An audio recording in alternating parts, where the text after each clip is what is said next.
All right, we got Stefanie Cohen on the podcast. Stefi used to actually be the weightlifting coach at South Loop Strength and Conditioning during some of the darker times of SLSC, times when we had half the gym ripped up concrete with dust everywhere and literally a bulldozer on the other side of the gym. And Stefi was kindly gathering folks up and teaching them how to snatch and clean and jerk. Since then, she has gone on to switch her primary focus to powerlifting and is setting world records. So out there in uncharted territory in terms of what a female of a certain body weight can deadlift, which is pretty cool.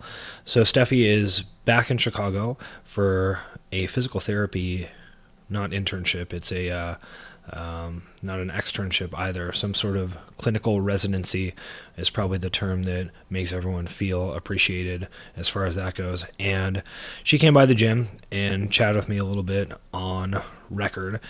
And we get into a bunch of stuff, mostly her childhood Scientology background, as well as her thoughts on training, how to integrate physical therapy practices with training practices, and just what she has going on with hybrid performance method, which is her training methodology, which blends a combination of bodybuilding, powerlifting, and weightlifting best practices, and the fact that she has recently opened a gym in Miami as well. So let's check it out.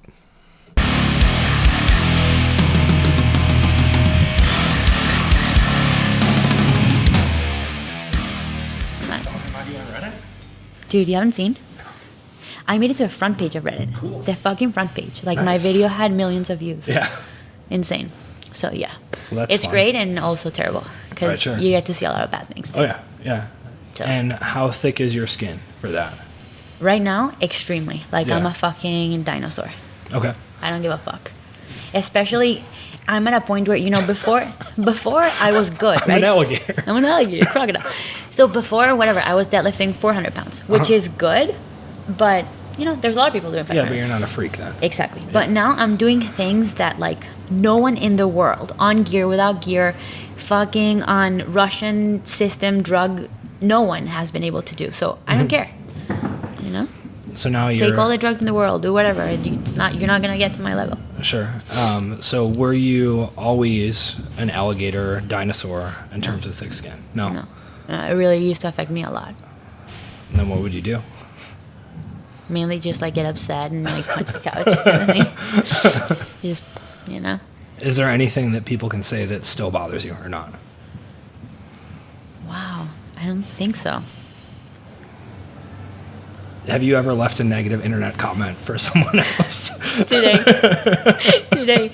This fucking bag of milk Russian comments on my thing, which anabolics you use. And I just saw his picture and his face fucking pissed me off. So I went and commented on his things. Clearly not the ones you're using, bag of milk. I guess it's different to retaliate. But have you ever gone out of your way to post a negative comment on someone else's Instagram? As a response or just by myself? No, just by yourself. No, never. And actually, so this one time, this girl was really nasty. Like, she said something like that I looked like a guy. And it was like my most feminine, muscular picture. Mm-hmm. So I was really proud of it. I was, let's say, wearing a dress and I'm like makeup. She's like, you look like a dude. And I'm like, you fucking bitch. So I went to her profile and I said something similar to her. And 10 of her friends just started bombarding me like, you're putting down women. You should be ashamed of yourself. And I think that was the last time I did something like that. Okay, I learned my lesson. So you've gotten involved in a few internet flame wars, but nothing too aggressive. Well, did you hear about the Chance Mitchell thing? Mm-mm. So I'm not up to date on all the various you definitely should. beefs. Okay, so I deadlifted, I can't remember what it was, like 500 for 5 or something like that. And Johnny Candido, the 525 deadlift. Johnny Candido, a powerlifter, posted it on his Facebook page. He usually posts controversial stuff, so it's very like him to do that. Sure, to drum up. Exactly. But he's always been kind to me, so I can tell that he didn't post it to make fun of me or say anything bad about me. He just posted it and said lol, or no, he said #road to 600, which is what I wrote. Yeah. So this guy, Chance Mitchell, and his friend Alex something started bashing untested feds. Like, it wasn't even just about me, but about all untested feds, about deadlift bars, about girls with muscles. Like, he just picked on everyone. I can't remember the exact comment, but people got fucking pissed and started trashing him to a point where they made a meme page that in one day had 500 memes and 4,000 followers. And it was all pictures of me and him, like me slapping him, or, you know, just ridiculous stuff like that. Why am I telling you a story? Yeah. I don't know. It's fine. We should probably start at some point where you talked about being a dinosaur, because that was funny. We can just count that as like the actual beginning, sure, because that'll get everyone going. Sure. Is this like good? Yeah, it's working. Okay. It's working great. The levels look good. Okay, no major clipping. Perfect. I checked the levels. We're basically set. Hopefully, all this rolling around upstairs doesn't actually show up when we actually post it. But perfect. We'll see what we can do. Cool. So, my first actual memory of you is at River North CrossFit, and I don't know, did you start CrossFit at River North CrossFit? No, I started CrossFit at Peak 360 in Miami. Okay, cool. Yeah, so a little bit before that. You had come in and you had been doing CrossFit, but not for very long. Yeah, maybe a few months, 6 months or something like that. So I was coaching a class, and you were in it, and then after class, you were like trying to do muscle ups. And oh God, here we go. You were like so intense. You're like, what do I need to do to get a muscle up? and I remember you were like not, like you weren't doing it, but you were like not that far off. And I was like, I mean, like you're fine. Like you're pretty close. You're strong enough to do it. You're gonna get it. Just, you know, give it a few months and just keep practicing consistently. Just I didn't get it until a few years. Well, and you were like, you're like, no, like what can I do right now? And I was like, why do you make that voice? That's like not what I sound. You're like, tell me, what do I do now? And I just remember being like, this girl needs to calm down. Like, she's like, did you hate me in the beginning? No, not at all. I mean, you're probably like, what the fuck's wrong with this bitch? No, I mean, because there's different personalities that people have, and some people are very like, the voice was meant to be like driven and focused and like intense, where you're like, I want to do a muscle up. What do I need to do in order to make that happen? Okay. And you were not satisfied with like just like kind of keep practicing and like it's gonna be fine. That was like an unacceptable answer for you. Sounds very like me. Yeah. So I guess my question is, have you always been like that with sports and athletic activities and things you do? 100%. The only difference is, and I've kind of like thought about this many times as I grew up. You know, I used to play professional soccer back in Venezuela. I played for the national team, and I don't remember growing up when I was 8, started playing. I don't remember being impatient. So I just remember going to play, sucking, like being benched. Seriously, I was benched for years. I think the first time I played, how do you call it, like starters or something? Yeah, okay, sure. Starters was when I was 12. So I spent 4 years benched, and I don't remember a single time when I was like, oh, like I need to do it right now. I was kind of just like enjoying the process, working my ass off. So I used to train with the guys and with the girls. I had a one-on-one soccer coach a couple times per week. My dad would like spend a lot of time with me, and I remember being very patient and just kind of like understanding that it's a process and that if I keep working at it, I'm gonna get better. But there's something, and this is a phenomenon that's not only happened to me. I see it all around me. Like as people grow up, and with CrossFit, weightlifting, and powerlifting, it's like very common because you're hoping for results immediately. Like what can I do now to get a perfect snatch, to get a muscle up, to get a 500-pound deadlift? And they forget to do it. Like you said, you just need to keep practicing. Yeah. And that's just unacceptable when you're an adult for some reason.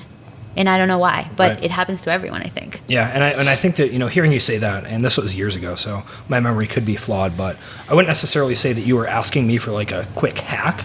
I think you just maybe thought that I was like brushing you off. No, I thought you were gonna fix me. Yeah. Like you were gonna say that one thing that was gonna be like, oh, okay. Yeah. And I was gonna do it. Yeah. Well, I mean, I think that it was more like, you know, that people will ask questions and then the coach will just be kind of like, oh yeah, you're fine, like carry on. And you're like, no, like I actually want to do this. Like, help me, tell me. Yeah. And so I think that you know, for you in terms of actually working on strength sports and trying to progress over time, and also being like an intense focused person, how do you find that balance in terms of being able to see the long term but not get yourself too wrapped up in day-to-day results? it's like you said, it's a fine line. There's a very thin line that separates kind of your wants and needs for immediate results and your understanding of it being a long, long, long process. And I think it really, at the end of the day, comes with experience. There's times when you really want to push it and you're like, okay, I'm gonna work my ass off and I want to do this by 2 months from now. And then you get burned out, and then you learn, okay, so maybe I need to dial it back. It's going to happen, maybe not in 2 months, maybe it'll happen in a year, maybe in a year and a half. And it's just kind of like that trial and error and finding a balance that works best for you. Sure. And then what about the, I guess your intensity of being like detail oriented, right? Because I think that's something that I've seen from you for a long time. In background, you coached weightlifting at South Loop Strength and Conditioning for a while before you moved back to Miami. And we were getting dinner once, and I know you were like trying to hit your macros. And I think you like literally ate 2 bites of a tortilla. And I'm like, okay, cool, that's my carbs. So like put it back. And I was like, you're a psycho. Like, what are you doing? So how do you balance, I guess, that intensity and like, okay, this is my plan, this is what I'm going to do, versus being flexible and being able to kind of like go with the flow and how you're feeling on a daily basis? I guess it's a different answer when it comes to nutrition versus when it comes to training. So which one do you want me to address? How about both? Okay. So when it comes to training, I've learned that it's very, very important to be flexible, especially if you have a job outside of training, which I would say that 99% of people do. You have to be flexible. I spent 8 hours today on my feet standing up, and then I went to the gym and I was trying to snatch and I really felt uncoordinated. I felt tired. My grip felt weak. So what do? Am I gonna be very intense and I'm just gonna say, okay, my program says 90% snatch, and am I gonna push it, or am I gonna listen to my body and say, okay, today I spent a lot of time on my feet and think about it rationally. My body doesn't feel right. I spent 8 hours on my feet. I ate 1,000 calories. Probably today it's a better day for me to just work on light muscle snatches. And that's what we wanted to talk about autoregulation. Yeah. And that's kind of a component that plays a role in there, like just listening to your body when it comes to training and being flexible when you need to be flexible and pushing yourself when you need to push yourself. Sure. And have you learned that over time, or okay, absolutely. Yeah. After being injured, sure, multiple times. So you kind of had to come up against the wall a few times and then say, okay, maybe this isn't the best path to just be a relentless psycho and always do exactly what my spreadsheet says. And understand that works. Like if you do it like that, it works too. Like the fact that you deviated from the plan a little bit on a few occasions doesn't mean that the plan's not going to work or that you're not going to be able to make progress. Sure. And as a coach, I think that's something I battle with a lot of athletes who I work with, is that they have a very hard time not executing the program exactly as written, right? That, a lot of people talk about, people need to get motivated and, they need to stop being lazy and they need to get out there and push it. And that's probably true for, a huge percentage of the overall population. But a lot of people who are athletes who are in CrossFit gyms or are training for powerlifting are on the opposite end of the spectrum, where they're not willing to be flexible. They're not willing to adjust things based upon how they feel, that they feel like if they don't execute everything exactly as they planned, that they're off track and everything is ruined.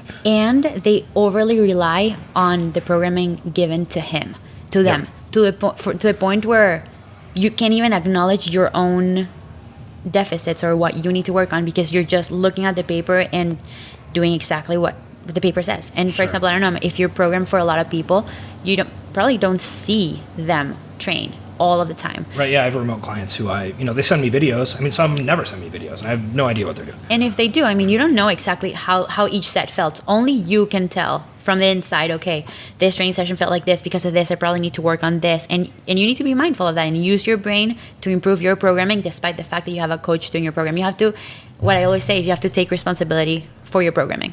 Sure. And be more mindful of it. And have you seen anyone, I guess, learn to, sort of let go and develop a more, fluid style to be able to auto-regulate and go based upon feel without coming up against the wall of injury or overtraining or anything like that? I've seen that happen, but almost everyone has learned the hard way. I know I personally learned the hard way by overtraining myself into oblivion, where I was like, oh, maybe I shouldn't just always do exactly what's written down. Yeah.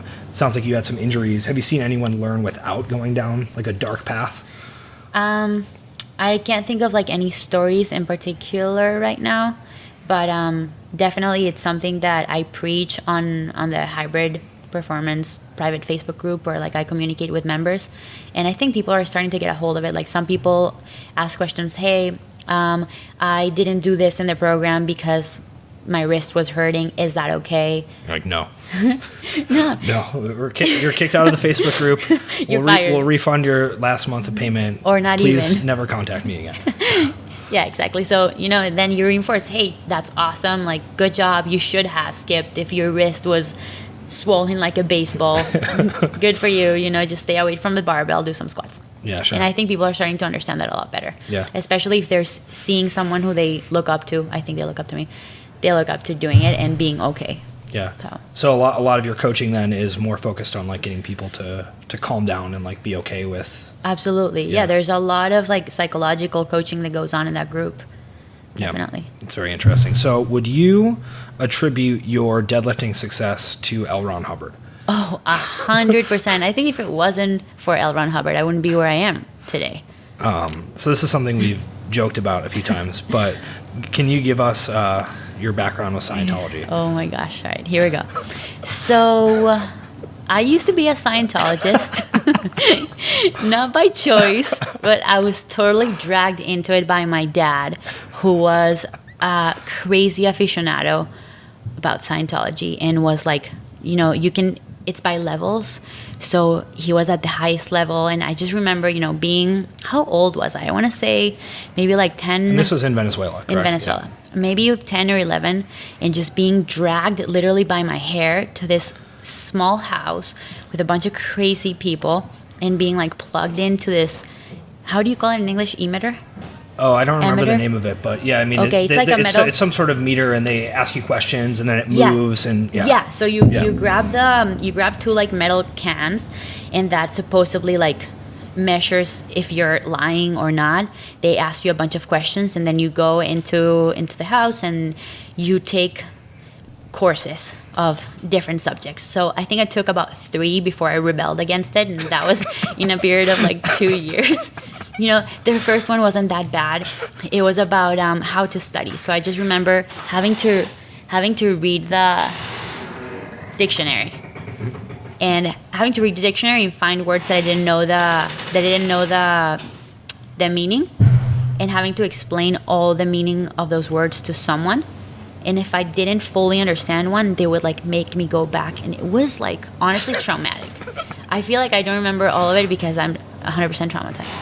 There was another one where they had me like screaming at walls. It was a communication course. Yeah. So you had to like sit in front of a wall. Communicate with this wall. Yeah, with inanimate objects. It was really, really strange. So long story short, one day I decided that I didn't want to go back. So I literally, my dad drove me in, and I just stood there and started crying, bawling my eyes that I wasn't going to go in. And it was a huge, huge, huge deal. Like, you know, there's like, people say that Scientology has, like they hold people against their will. Like that's, sure. I was reading about it in the past few days, and they hold people against their will. That's a thing. And now that I think about it, I was totally held against my will. Yeah. That's fucked captive. up. Think about it. And so was my mom and my sister. That's really fucking scary. Like that house, I'm gonna go burn it down. Prove it. No, I'm not really. But that was fucked up. So yeah, that was the last time I was there. Then they obviously tried to get me in a bunch other times. I never broke. And they called me like 3 years later to remind me that that I didn't finish a course that I need to go back. Like 3 or 4 years later. I'm like, yeah, thank you. Sure. I was 15 by then. I'm I'm not going back. You still have alien souls attached to you that are probably disrupting your energy fields. Exactly. Yeah. That's exactly what happened. They're probably still in there somewhere. I mean, yeah, I firmly believe that that's the case. Maybe if it wasn't for the aliens, I wouldn't be able to lift what I lift. Yeah. Maybe to them operating through me. Well, it's probably like a demonic power from these alien souls attached to you. 100%. Yeah, I mean, this whole story, I mean, while very dark, is also very funny to me. It's very funny. I'm imagining, I mean, the overall concept is very funny of just this insanely prolific and personality disordered science fiction writer inventing his own religion and just getting this bizarre cult of people following him. Like, that's pretty funny in general.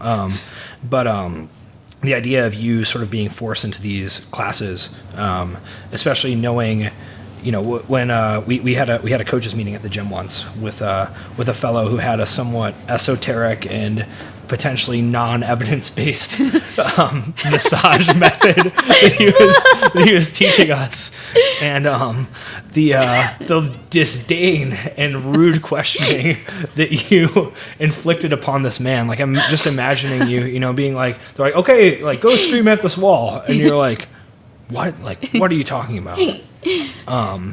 Yeah, so I think that I don't know, I can't imagine someone like you who's just like very pointed and direct being in a situation like that. Yeah, it was horrible. I don't feel like I had this personality back then, but, you know, especially at the beginning, I was very submissive. I was very young too, so I was just kind of like doing what my dad told me to do. I don't know, until I woke up into my senses and I was like, what the fuck is this? Like, something is wrong with these people. I need to get the fuck out of here, kind of thing. Sure. Which my dad doesn't do anymore, by the way. He also got up after. Hold on. So this is an interesting story. Also a rumor from like Scientology is that they make them turn like at their families. How do you say it? Like against their family. Yeah, against their families, and convince them to like go into these small communities to live. Right. And my dad had that idea, and that was one of the things that broke my parents' marriage. Interesting. Okay, so my dad was talking about going to Clearwater to stay in this like community with all the Scientologists, and that we were gonna get $50 a month. Mm-hmm. And my first question was, how am I gonna play soccer with $50 a month? How am I gonna play piano with $50 a month? Like, those were my main two concerns. I have my activities to do. Yeah, excuse me. You know, I wasn't even worried about school. It was just like, how about soccer and piano?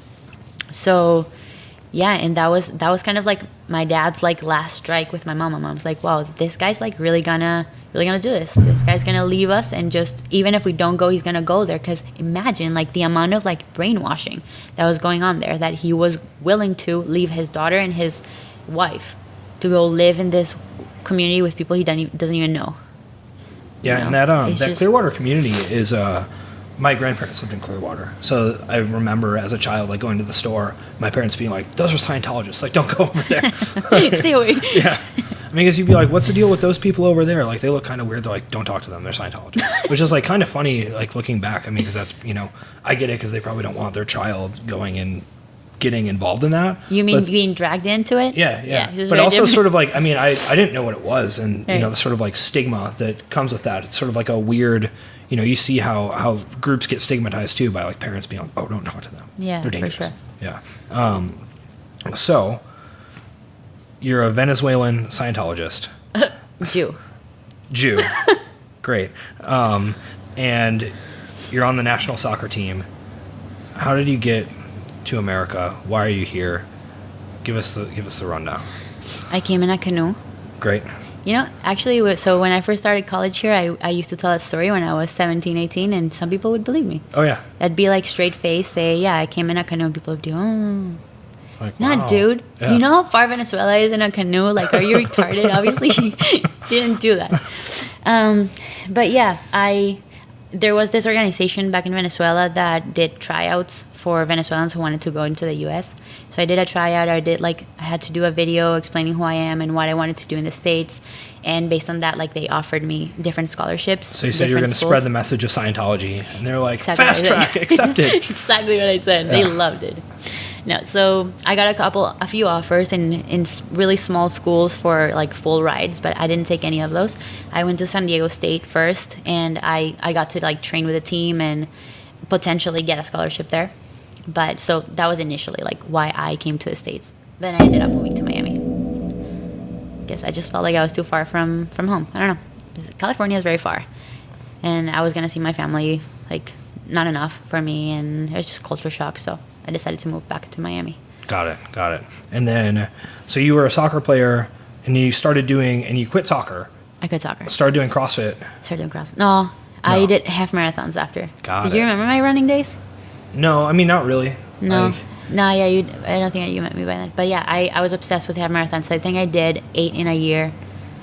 It's too many. Yeah, way too many. I was never that great. Sure. I tried. Yeah, well, you may have too many fast twitch muscle fibers to be. Probably. Yeah, got it. So you're kind of haphazardly trying a bunch of sports. Yeah. Yeah. Start doing half marathons, and then from half marathons into CrossFit. Yeah. And then CrossFit into weightlifting. Weightlifting into powerlifting. Yeah. So when are you going to quit powerlifting and do something else? I have a plan. Okay, cool. So my plan is to keep doing powerlifting until, so there's 2 scenarios. When I deadlift 600 pounds or when my body breaks. Okay. Which do you think will happen first? I think I deadlift 600 pounds. Okay. And then after that, okay, so I believe that I'm very competitive. I don't think I'll ever be able to live without trying to be competitive at a sport. So I think it's a matter of just like finding what you can do, with your age and what your talents are. Like, it's a combination of things, but it doesn't need to be something very physical. So I think my next sport's going to be like archery. Got it. Or something like that. Sure. Like, I think archery would be listening to Joe Rogan or something? No. Oh, Does he talk a lot about archery? Archery. Yeah. I love archery. It's phenomenal. And I think that with, it's just one repetitive movement. I can do that really, really well. Like, I'll just get obsessed and just do it a million times until I'm really good at it. Sure. So you said you're super competitive. Are you competitive with yourself or with other people, or both? Combination of both? Both. Definitely with other people a lot. Yeah. More than with myself. So, I just want to beat everyone. So which drives you more on a daily basis then? Beating other people? Other people, 100%. Like, I always ask myself when I'm having a shitty training session, I'm like, what is whatever my biggest competition doing? Like, is she half-assing her workout? Like, is she gonna beat me because I'm half-assing my workout? That's what I ask myself. I don't give a fuck. So you get like actually mad at other people while training? 100%. Nice. Like, for example, I had a meet last weekend and I don't think I did very well. I still won my weight class. I still won $3,000. I still broke 3 world records. And to me, that was a terrible meet. Because why? Well, because one, I didn't get the highest Wilks. The Wilks is kind of like the Sinclair that I didn't get the highest coefficient based upon how much you lifted relative to your body weight. Yeah. So I didn't get the highest Wilks. That was my main goal that meet, was to have the highest Wilks, which I didn't get. So yeah, I think that's why. So you'll almost manufacture something to be upset about in order to motivate yourself. Pretty much, I think so. Yeah. And it's never like good enough. Do you do that on purpose, or do you do that subconsciously? No, completely subconsciously. Okay, cool. Yeah, have you seen Michael Jordan's Hall of Fame acceptance speech? No. It's very funny. It was he was being accepted into the Hall of Fame, and he basically, the people he was thanking were people who had like slighted him throughout his career, and it was almost bizarre, and like people were upset by it because it seemed strange. Where he'd be like, "Well, yeah, like, this guy said this to me, and then that kept me in the gym this amount of time. And like, thanks to this coach for saying this to me, because then I worked harder. And thanks to this person for fouling me on this play, because then I like tried harder and made sure that I dominated him the next time I saw him." I can 100% relate to that. My first CrossFit coach, when I was getting more serious about like competing CrossFit / weightlifting, he told me, I asked him, "Hey, like, what you think I should focus more on this or more on that?" And he basically said, "Whatever, you're not gonna be good at either." That's what he said. Sure. Just in my face. And I'm like, "Oh, really? Okay, I'll show you." That was the last time I called him a coach. I found myself a new coach and I kept training. But those words like have resonated for, when did I start CrossFit? 5 years ago? Yeah, sure. I'm never gonna forget that. So you're still mad about that? I'm not even mad. I'm thankful. Sure. And do you think about that on a daily basis in the gym? Not on a daily basis on the gym, but every time. On a weekly basis? Not even. Like monthly? Monthly, maybe. Cool. Like every time I succeed or every time I have a really good meet, I'm like, fuck you. Yeah. No, I fucking did it. I'm good at something. You said I wasn't going to. Great. Kind of thing. Yeah. And then do you feel like that's healthy for you or unhealthy? Healthy. Cool. Yeah. It keeps me going. Yeah. And does that ever get to a point where you feel like it's not helpful for you? No. Not really. I feel like on occasion, so now with social media, I feel like on occasion I read a few comments, that are hateful, that maybe get under my skin, and I'm like, that was... I thought you were a dinosaur. Yeah, I am. I feel like I am. I've become a dinosaur, so I'm speaking in past tense. Okay. So before I became a dinosaur, I was probably a lizard back then. Yeah. I evolved. Gila monster. Uh-huh. So, back then I would read a few comments and it would like get kind of under my skin and I would not like it that much. But I don't know, it's gotten to a point where I don't feel like those comments affect me anymore. Sure. And I use them as motivation. Yeah. What about on a daily basis, how many weird messages do you get on Instagram? How many on a daily basis? Maybe like 10. Okay, that's pretty good. Yeah. It's a good amount. What is the funniest one? Wow, the funniest one. There's one. Okay, so that one time this guy messaged me on Instagram telling me that he wanted to pay me $15,000 for me to record a video of myself on high heels stepping on quote unquote tiny pet creatures. Oh yeah, for sure. That's like a thing. It's fucked up. Yeah. So did you do it? No, I told him my friend was going to. Okay. He didn't like the idea. All right, got it. No one did it. No pets were harmed. What if someone wanted to pay you $15,000 to read an L. Ron Hubbard book and send the recording? Oh, wow. I feel like I would do it. Yeah? Fuck it, 15 grand. All right, cool. Yeah. Yeah, I probably would too. You? Yeah. I probably would too. I'd be interested to legitimately read like a full L. Ron Hubbard book. I've read some like excerpts and like short stories online, but I haven't actually like sat down and read one of his full books. So I think he's literally the most prolific author of all time. You should read. There's one that's called How to Study. Yeah. I feel like that one's actually useful. It was the first one I ever read, and I still do things from that book today that I'm like, oh. So for example, there was a part where it taught you when you need to stop on a word that you don't understand to fully grasp a concept. So, sometimes we read things and there's a word that we don't understand and we totally skip it. Yeah. But that might be like a word that's very important to understand the whole context of the study or paper or book that you're reading. So it taught me to kind of like stop, and it's not only look at the definition of the word, but look at the etiology. So go back to the dictionary, like read the Latin origin and understand like where it came from.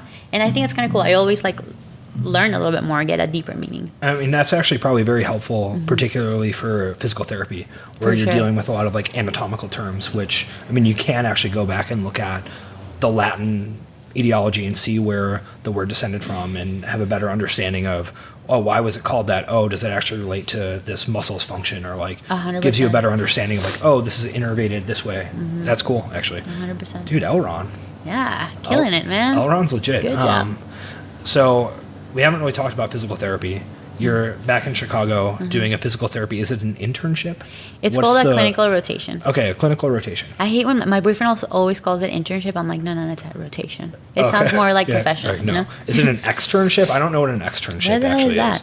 I don't know. I have no idea. Yeah. It's a rotation, a clinical rotation. Great. How is your clinical rotation going? So far, so good. So right now it's a perfect time for you to ask me that question because this is my second one. We have 4 total. My first one, I really loved the people I was working with and my instructor. The clinic wasn't that great, for example. Like we were double, triple, and quadruple booked per every hour on the hour. So meaning 4 patients per hour? 4 patients per hour. So that means that I was treating 2 patients alone every hour without supervision. Sure. And is that okay? Are you allowed to do that? Are you good enough? I didn't kill anyone. Okay, cool. The first thing that they tell you is do no harm. Yeah. So I don't feel like I did any harm. I didn't kill anyone. I didn't make anyone worse. But was I picking the best treatments to make the person better? Was I like using enough clinical reasoning, evidence to make a choice of the exercise or the treatment? Probably not.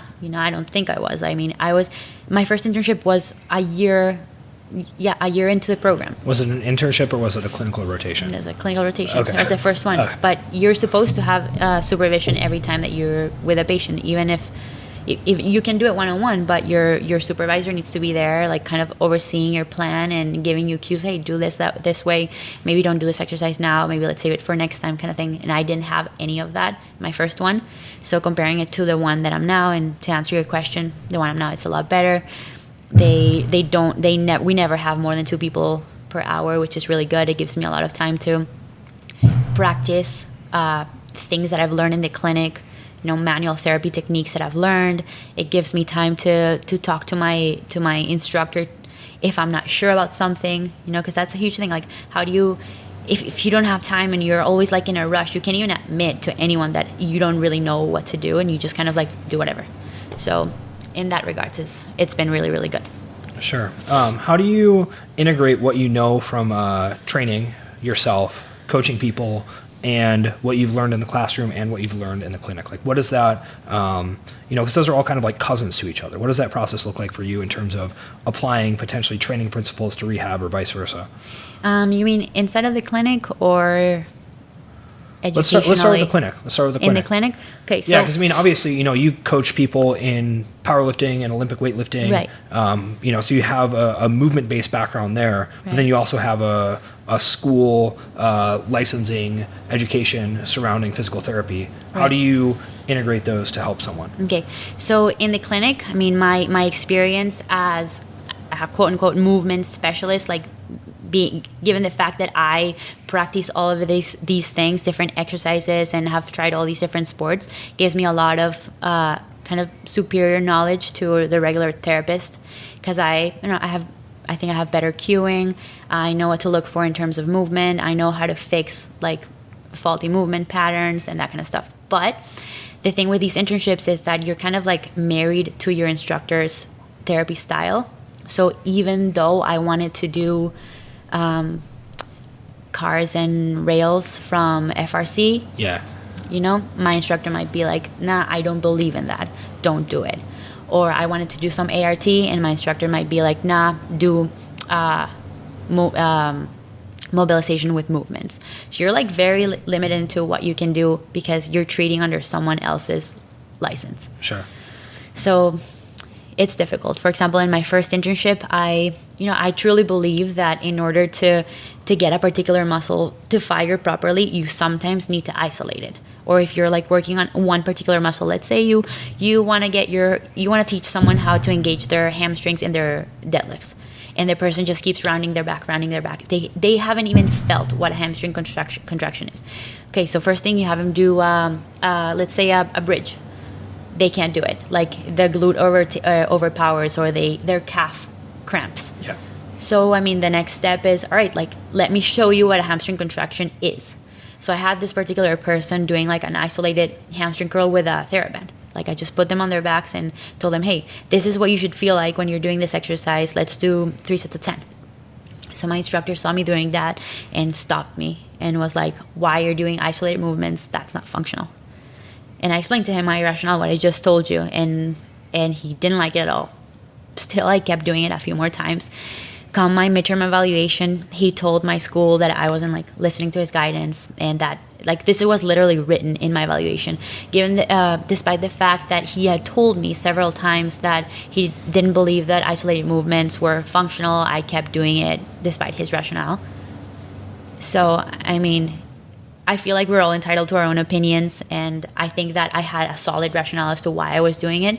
But that just gives you an example of like, I learned my lesson there. Like I can't just ignore what they're saying. I'm being evaluated, and I can literally fail if I don't do what they're telling me to do. So I feel limited in the clinic. Yeah. As far as that goes, my treatment style. Right. Let's call it that way. Well, I guess in terms of that, then you sort of have a framework of thinking about, okay, this is the movement pattern that I want to see, and then I'm not getting it. How do I potentially put the pieces back together, right? And you have a toolbox to pull from, including sort of more isolated types of movements, right? Bodybuilding style stuff, as well as more traditional physical therapy exercises. And then the goal would be to then integrate that into something more like a functional, rehab type of setting. Is that kind of your thought process for that? Yeah, for sure. Yeah. You mentioned Andrea Spina's course. How is that? Yeah. Okay, so I didn't end up going. I signed up for the wrong one. I signed up for the hands-on. I almost did the exact same thing, actually. I was going to upset. sign up in New York in like a month. I literally had like credit card out, and I was like, wait a second. Minute. Hold on, this is wrong. Yeah. I signed up, and then I went to Toronto. Yeah. Lucky for me, my boyfriend's from Toronto, so we were staying at his house. So it wasn't like a big deal. We got to spend time with his family, but literally got there and then realized reading the course material. I got there a day early because they send you a bunch of things to review and study. And I was reviewing it, and I'm like, hold on, like this doesn't sound like what I wanted to do at all. This is all hands-on. So I couldn't find a date that I could go. They ended up refunding me. But got it. Yeah, interesting. Yeah, that's funny. Did you end up going? No, because same thing. Where like I literally was about to pay, and I was like, wait, this is actually wrong. Like I can't do this. Like I'm not allowed to manipulate people and whatever. So there's one in, I don't remember, but it's in 2018. I think there's actually one in Chicago in 2018. Should probably do that one. That's the other one, the one that isn't the hands-on one. But it's still, I mean, I know about it. It's a really, really interesting concept. What do you think about it? I don't know from what you know that much about it. I mean, I've enjoyed a bunch of his blog posts and all that kind of stuff, and a lot of it seems like essentially an adaptation of like PNF principles to developing motor control, which, I mean, I've seen great success with that, like working with people. I'm sure the system has a lot more to it than that, but a lot of people I respect have very good things to say about it. So that's definitely on my list of like, okay, cool, I need to get in there. Yeah. So the reason why it kind of caught my attention and why it was actually going to be the second continuing ed course that I ever took, and probably the most expensive one that I had ever signed up for or wanted to sign up for. It just validates everything that I've been talking about without really kind of knowing the science behind, just by intuition. So I've been saying for a long time that, for example, stretching without proper motor control is like typing a lengthy document, never clicking save. Sure. That's kind of what I always say, an analogy I always use. And that is the principle behind FRC. Principle is most people have already an available range of motion that's not stable. So how do we tap into that available range of motion? And we teach them to have control and stability. So that's all the cars, rails, and all that stuff makes people go through those ranges of motion with control, teaching them to activate certain muscles to stabilize in those positions. So It's awesome. I mean, I think it's really, really great. You also recommend like a lot of like agonist, antagonist stuff in terms of like warm-ups and training, right? What do you mean? You had a post based on Instagram. My last post, the success reduction one. I don't remember, but I've seen it. I'm not a big Insta person, but there's a couple. There's one about like balancing out the ratio between pushing and pulling. I don't know if that's the one you're referring to, but that one bit was basically like, so, a lot of people forget that there's multiple planes of movement. Some people just think pull and push, and that's all they think about. But they really need to learn how to balance pulling horizontally, pulling vertically, pushing horizontally, and pushing vertically. So that's kind of what I spoke about in that post, about not neglecting planes of movement to make sure that you're hitting your muscles from every range possible and avoid chronic overuse. So to give you an example of that, I have a patient in my clinic who is a rock climber, and he came in with shoulder pain, like on top of the shoulder. We obviously haven't been able to give him a diagnosis. The X-rays and MRI came back negative, but he still has pain on top of the shoulder. He's a rock climber, and I asked him, hey, like, what else do you do? Like, do you go to the gym? And he's like, no, I thought that was a workout. And I'm like, so you only pull yourself up all of the time. How do you warm up? Pull-ups. I'm like, what are you doing? Like, why?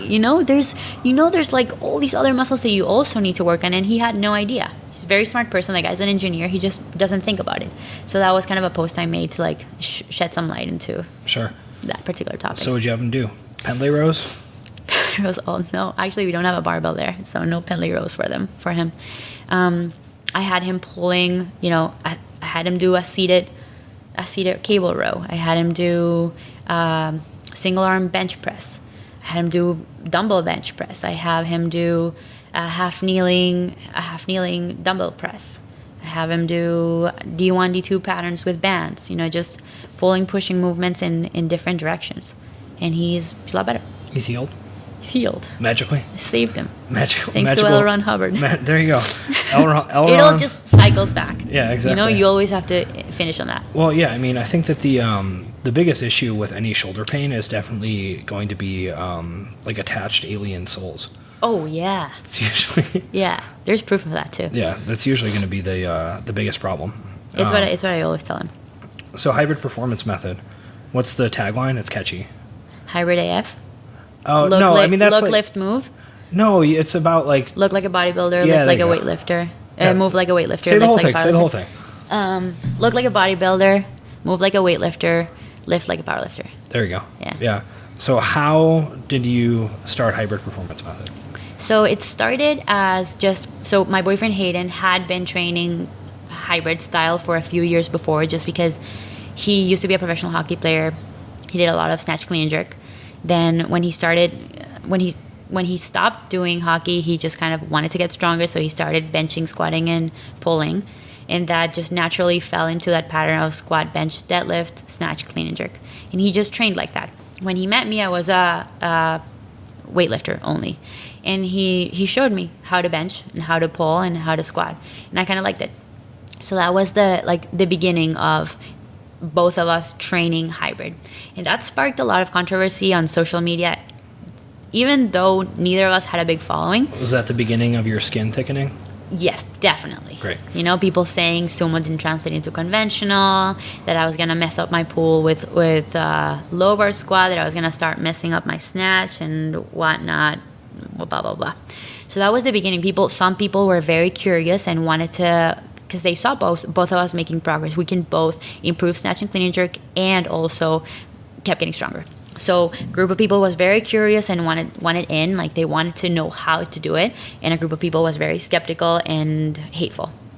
So that was the beginning. Great. So based on that, we realized there was a market. People from the few people that were asking us how we were doing it, we didn't know like how big it was going to be really. So that's when we said, okay, you know, there's a few people that want to know more about it. Let's put together a program and let's start offering it to them. Sure. Yeah. I mean, anything I think that creates attention, either positive or negative. It's like, oh, okay, you're onto something here. Exactly. Yeah, for sure. So started offering the program online. You recently opened a real life gym. Mm-hmm. What's the deal with that? Okay.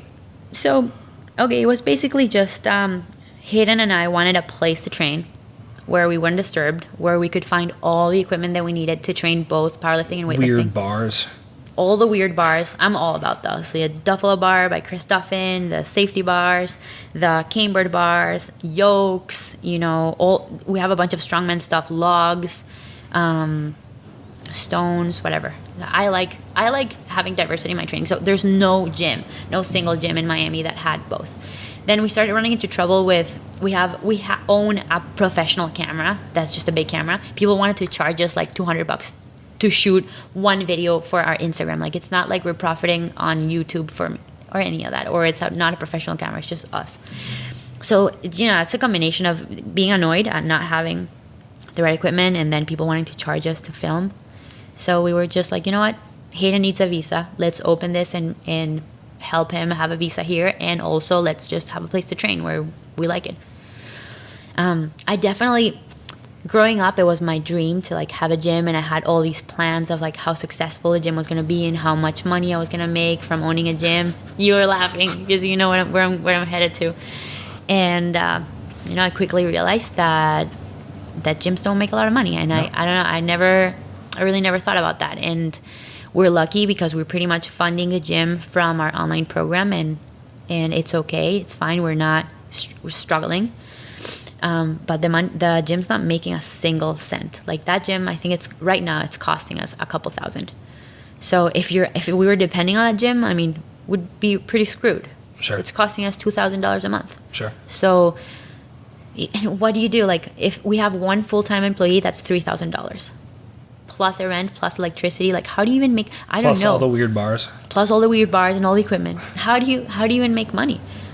Like either you have to, no, I don't know, offer classes. Like how do you even get people fast enough so that you don't go bankrupt? Sure, yeah. In there fast enough so that you don't go bankrupt. Yeah, it's really hard. We could go through a little gym business strategy session. Oh, I would love that. Yeah. I probably need some. Yeah, for sure. I mean, I think that there's a lot of different models you can go with. And how big is your space? We have 2,000 square feet. Okay, so it's not small, but it's not huge. No. And especially with like a more like powerlifting style gym like that, you're probably going to have to focus more on individual training, like higher end coaching and all that kind of stuff, which rather than like a group class type of model. And you know, there's a lot of whatever infrastructure and things like that you need to build up to make that like something that runs itself. But I think a lot of it is just essentially having a high-end offering for people that's like, hey, listen, like you're going to pay X amount of money, which is probably a lot, but we're going to take care of everything for you, right? We're going to tell you when to train, what to eat. We're going to hold you accountable. We're going to give you a plan. All you have to do is execute, right? And then that essentially professionalizes the coach because they're offering a true high-end service. And then that attracts a high-end clientele to whom, you know, hey, like I just want to pay to have this handled. Right? It's the same type of person who would want a meal delivery service, who would want a laundry service, whatever. Where it's like, cool, like I just want to be healthy, fit, whatever, and I have too much on my plate and too much to do. So like, I'm paying you guys, help me. Yeah. I mean, after we record, I can look at some stuff with you and see where you're at. Perfect. But you know what I mean? Like, don't you feel, I get so many questions like, hey, what are some tips that you can give me as far as like opening a gym? And I'm like, don't. Honestly, don't open a gym. Like, do something else. Figure, or if you're going to open it, like, have a solid model before you head into it, because I think that most people are delusional. Like, for sure. They're like, oh, I'm going to make so 100%. Much money. Yeah. I mean, people see, you know, at a CrossFit gym, it's like, oh man, there's so many people here and they all pay $200 a month. You guys must be rich. It's like, well, no. Like, I mean, like, you know, the back end expenses of even operating the place are so high that, you know, you need 200 members just to break even, right? To operate a gym like this in a major metropolitan market. I think that a lot of people, like you said, are delusional where they open a gym because they like to work out and they like to coach. And it's like, cool, I'm just going to work out and coach. It's like, well, not really. Right. And for you, I mean, it makes sense because you have the online program, which can essentially facilitate the gym existing, which probably makes it worthwhile even if the gym doesn't make money. Right? Because it's 100%. Like, here's a spot you can film. Here's a spot you can train. You can have events there. Seminars. Anything. You can have seminars. When people come to Miami, they can come train with you. That it's essentially, you know, it's essentially your office for your online business, right? And maybe it's more expensive than just like working out of a WeWork or something like that. But, you know, there's probably not necessarily a clear ROI on it, but that it actually makes sense. But I mean, that said, you know, you probably could figure out a way to have the gym itself be profitable, which would be obviously nice. But I think that a lot of coaches are like, sweet, I want to work out and I like coaching. I like having a community. So like, let's have a gym. Dude, there's like people who are like lawyers or doctors or what, real estate investors that are like, I'm just gonna make enough money to open a gym one day. I'm like, no, why? Please don't do it. Just stay in your nice paying job and just come to the gym, train, have, you know, be part of the community. Well, and I think that people, you know, they have the romanticized version of like what operating a gym is like, but I think they also see the tangible impact that a physical location has on people's lives, right? Where it's like, that's very rewarding. You can point to stories at any gym where it's like, this person came here and they were scared and they weren't sure what they were doing, and they showed up, and 3 years later, their life has literally completely changed. Right. Sure. So you see that impact. You're like, wow, like I want to do that. And it's not to sell that short, but that's not enough. It's not enough to just like, you know, have some good feelings about coaching someone. It's not enough to have some knowledge surrounding movement. It's not enough to be passionate, right? That's not significant enough to actually make a successful business, especially in a major metropolitan area, right? That, you know, downtown Chicago, downtown Miami, downtown New York, downtown LA, whatever. You're not just going to be able to get by on like being passionate and stoked, right? Because you have serious competitors who have their systems dialed, and it's not just other CrossFit gyms or powerlifting gyms or whatever. It's, you know, big players in the scene who really know how to get people in the door. And if you don't have that stuff set up, then it's going to be a grind the whole time. Absolutely. Totally agree. So let's talk about the online coaching. Okay. So you get a bunch of people and they want to do your program and you say, fine, we'll sell it to you. So how does that coaching process work, right? I mean, you mentioned you have the Facebook group. What do you guys do to keep people accountable, to keep people on track, to keep them progressing? To keep them from what? To keep them progressing. Okay. Well, all that we do right now is we have 9 different programs.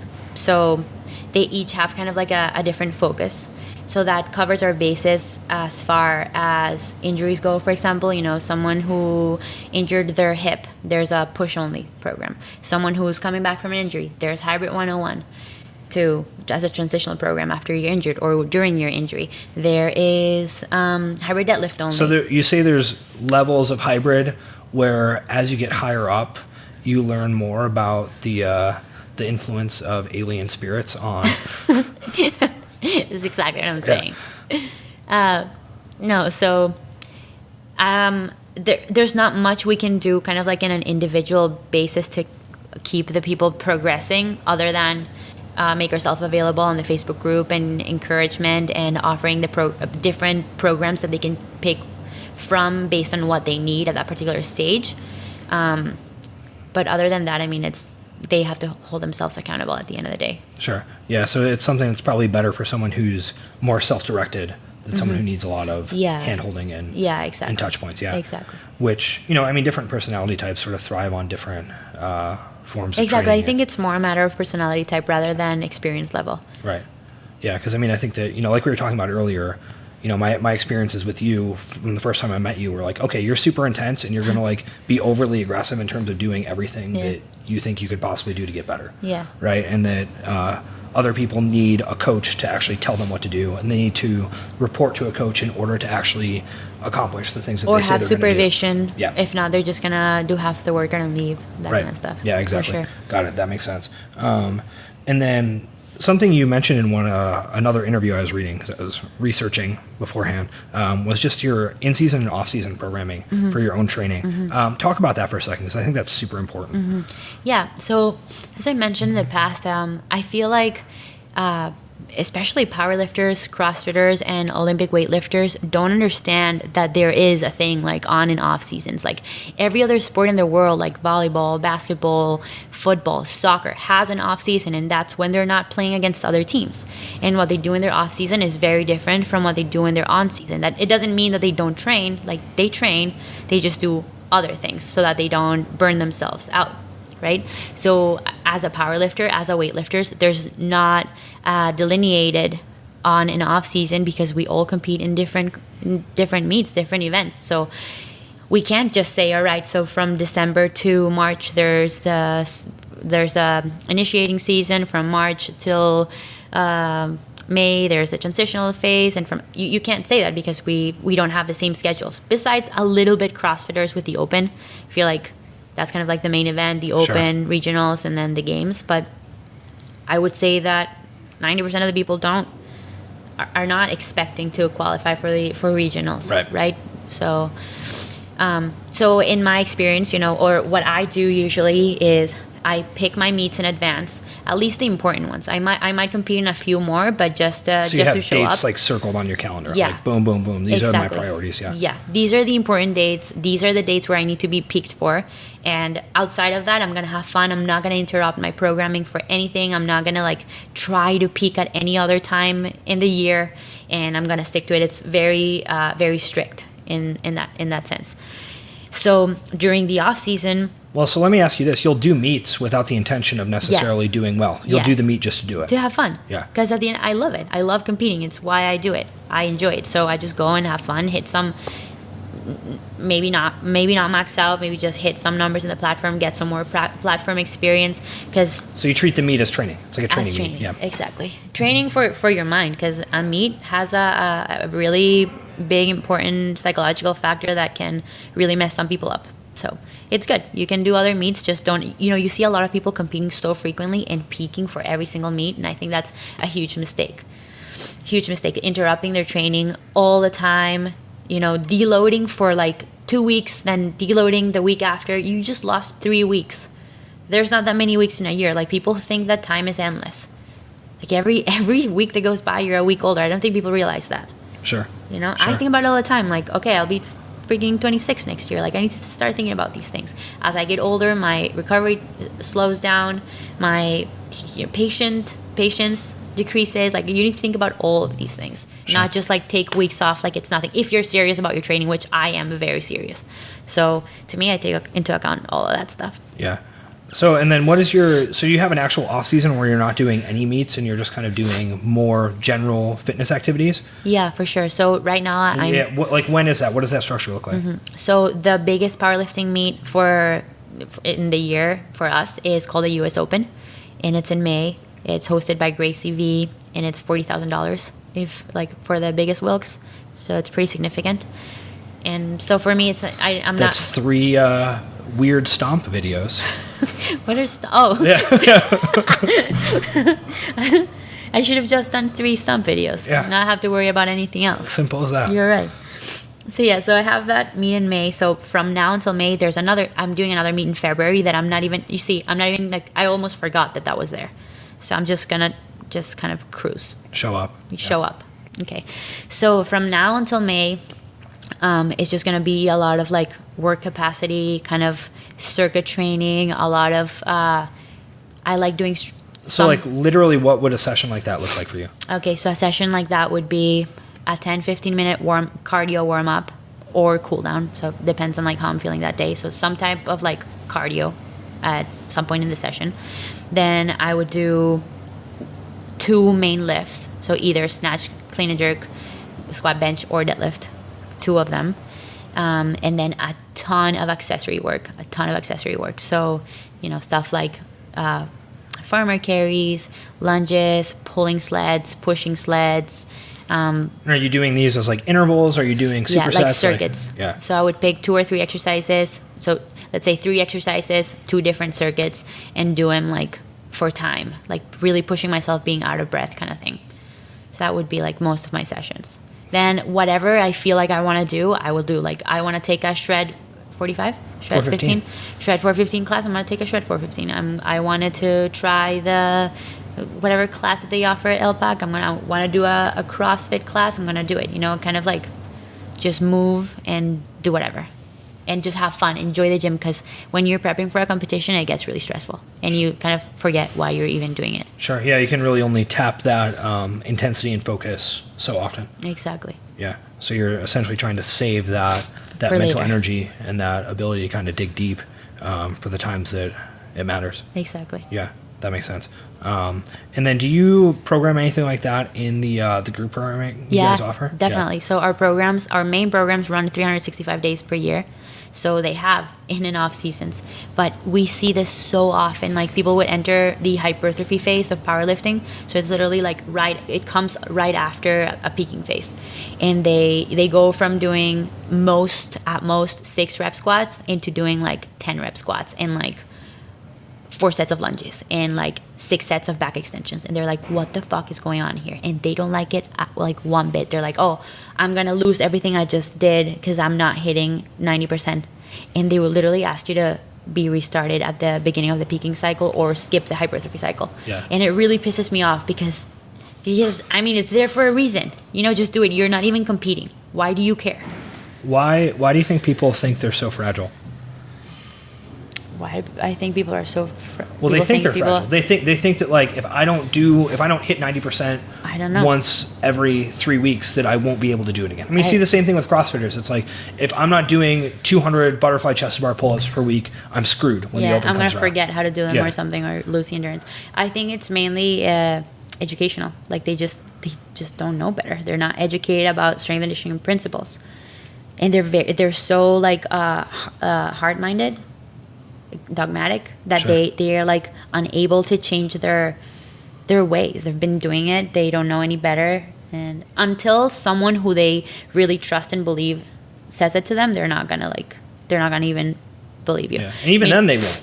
And even then they won't. You're totally right. I mean, there's this one girl who they'll like begrudgingly accept it. They'll be like, okay, but that they're just like still doing like 10-minute EMOMs of butterfly chest bar. Absolutely. Right, there's this one girl who's a weightlifter who, like, one of her goals is to change her body composition. And I'm like, all right, great. You want to change your body composition? Once you're done with this meet that's in 3 weeks, you need to do bodybuilding. Like, I'm sorry. You just need to do a ton. You're a girl.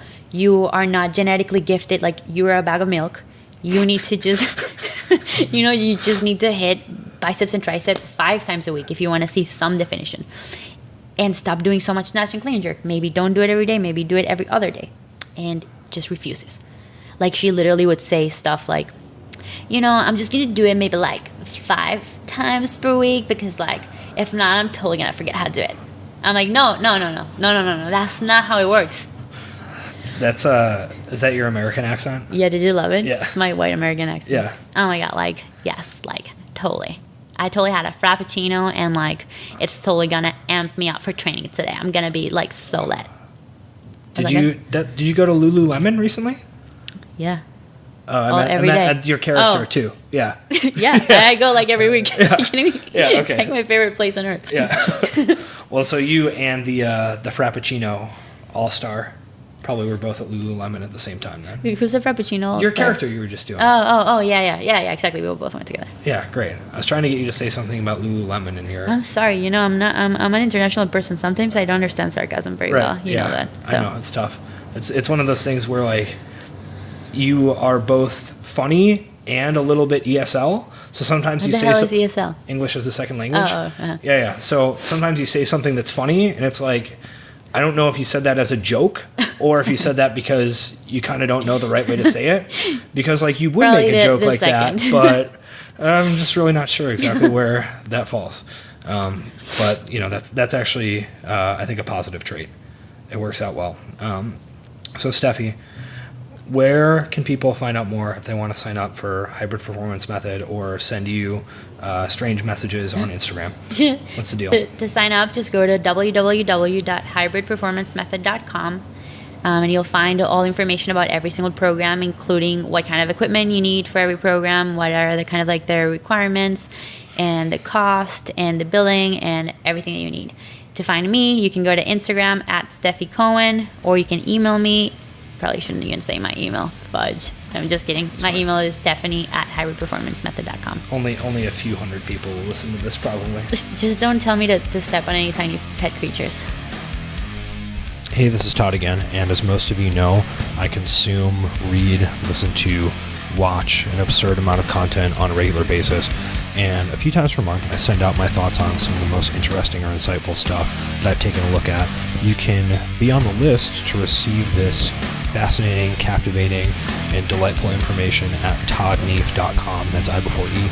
Head over there, go ahead and type your email address in, and then as I send these things out, again, a few times a month, you'll get it, and you'll be inundated with a carefully curated list of the best stuff that I am experiencing.